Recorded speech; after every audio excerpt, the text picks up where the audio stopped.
जहां ये कुंभ, जिस स्थान पर संगम है, 3 नदियां मिलती हैं, गंगा, यमुना, सरस्वती।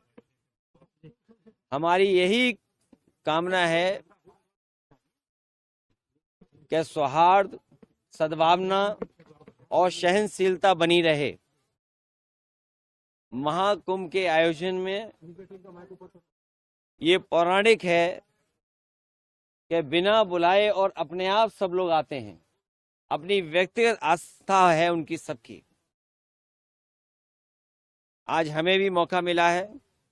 मैं आज महाकुंभ में स्नान कर करके जा रहा हूं। मैंने 11 डुबकी लगाई हैं। योगी जी ने कहा यूपी का बंटवारा नहीं होना चाहिए, क्या कहेंगे आप? देखिए, बंटवारे और नकारात्मक राजनीति के लिए जगह नहीं है।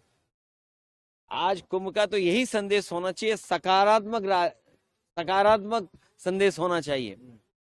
और आज के दिन यही संकल्प हो कि जब कभी भी हमें याद आए कुंभ, तो हमें सौहार्द, सद्भावना और सहनशीलता हमेशा बनी रहे।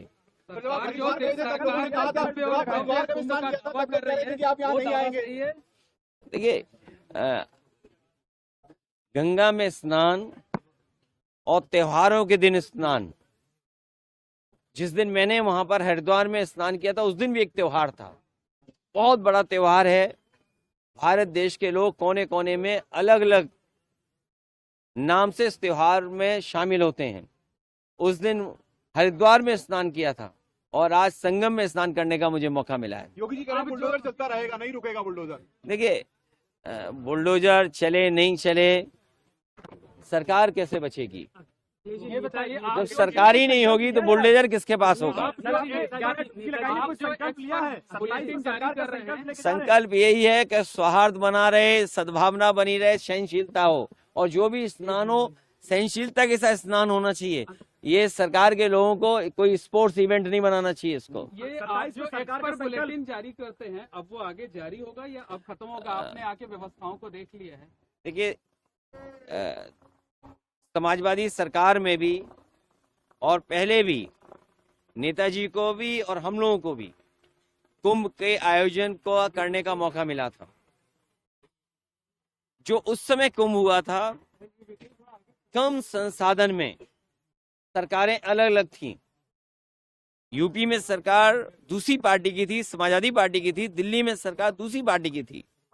लेकिन उसके बावजूद भी कम संसाधन में 800 और 1300 करोड़ में वो महाकुंभ या कुंभ से जो 12 साल बाद होता है, वो कुंभ कराया गया था।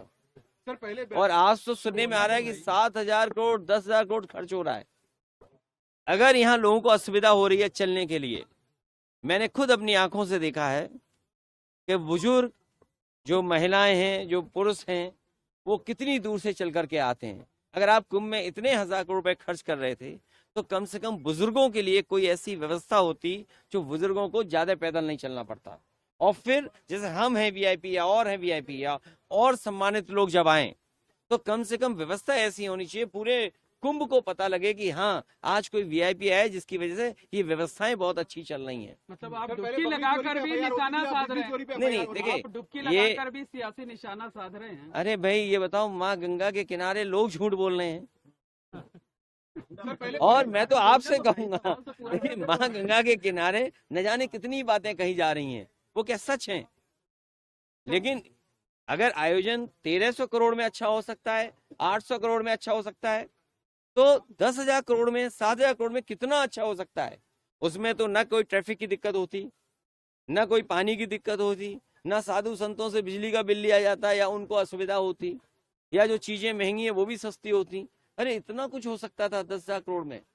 और फिर तो दिल्ली की सरकार भी उनकी है, और वो भी अर्थव्यवस्था कहाँ पहुंच रही है, तो 10,000 करोड़ और मांगने चाहिए। हमारी मांग है उत्तर प्रदेश सरकार को दिल्ली सरकार 10,000 करोड़ और रुपए दे, जिससे, हाँ, महाकुंभ के आयोजन के लिए, जिससे यहाँ की ट्रैफिक व्यवस्था अच्छी हो, बुजुर्ग हों, महिलाएं हों, बच्चे हों, उनको बहुत दूर से अपने सर पर, अपने कंधे पर सामान रख करके न लाना पड़े, कोई सुविधा हो जिससे यहीं पर आ जाएं। और साथ ही साथ दिल्ली सरकार जहां बजट दे 10,000 करोड़, और वहीं ये जो किला है वो भी उत्तर प्रदेश सरकार को दे दे। सर ट्रैफिक जाम में क्योंकि आपके यहाँ फंसे को क्या? यहाँ आपके तो ट्रैफिक यहाँ जाम में परंपरा फंसे क्या? ये है कि लोग दान कर करके जाएं। आप- महादानी सम्राट हर्षवर्धन जो हमारा रिटर्न डॉक्यूमेंट है, जहां हमें पौराणिक महाकुंभ के बारे में या कुंभ के बारे में जानकारी मिलती है, वो सम्राट हर्षवर्धन से जुड़ी हुई मिलती है। वो यहाँ दान करने आते थे, पुण्य के लिए आते थे।